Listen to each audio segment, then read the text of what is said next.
there is a work that challenges our idea of what a book is. It is not a linear narrative, but a universe of fragments. Discovered posthumously in an old trunk, hundreds of loose pages, confessions, aphorisms. The diary of a disassembled life, written over decades by a man who, in himself, was a multitude. Fernando Pessoa. What he left us was not a finished work, but a puzzle with no instruction manual, a true act of archaeological consciousness.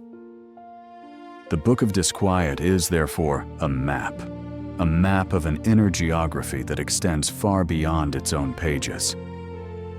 A work that lacks a beginning or an end, inviting us not just to read it, but to deliberately get lost in it. To enter this labyrinth, the first question is inevitable. Who is really speaking in these pages? Pessoa was not a singular I.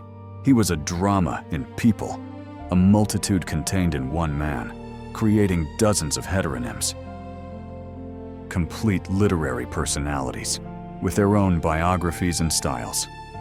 But this book is different. It belongs to a more subtle voice, a semi-heteronym as he called it, Bernardo Soares, a modest assistant bookkeeper. The very embodiment of Lisbon's tedium, the shadow that watches the world from a window. He is not exactly Pessoa, but he is his consciousness. The voice that stays still, recording the vertigo of existing without ever fully participating in existence itself. Because Disquiet is, at its deepest root, an expedition, an intimate diary of what it means to be conscious. It explores consciousness not as a tool, but as the very landscape we inhabit, the miracle of being able to perceive a passing cloud. And at the same time, it explores its other side, consciousness as a curse, the sharp pain of feeling everything with too much clarity.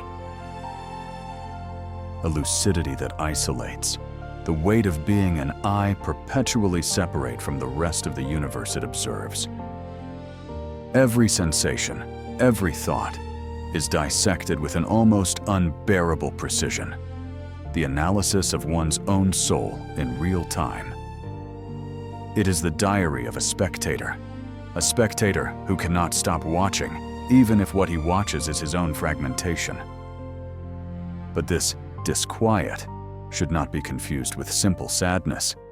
It is something more subtle, a background vibration, a constant metaphysical restlessness.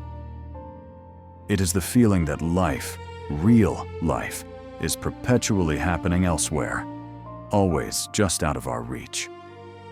It is the unbridgeable gap between the dream and reality, between the infinity of what we imagine and the finitude of what we are. Soares inhabits this interregnum, and his response is revolutionary.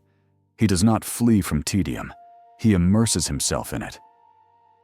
He transforms the monotony of the office, the gray street, into an object of profound contemplation. He finds the infinite in the minuscule. A passing cloud, the pattern of a tile. For him, everything is a transcendental event, worthy of being recorded. The book, therefore, offers no solution, because existence is not a problem to be solved. Instead of a cure for the pain of being, Pessoa, through Soares, offers a method to feel everything in every way. If life is fragmentary, the answer is not to seek a false unity, but to have the courage to embrace fragmentation itself. To be multiple, to be contradictory, and to find in that multiplicity a strange and profound form of freedom. Disquiet is, in the end, a map of vertigo, a manual for learning to be lucid witnesses to our own mystery. A reminder that being conscious, although it often hurts, is, above all, an incomprehensible miracle.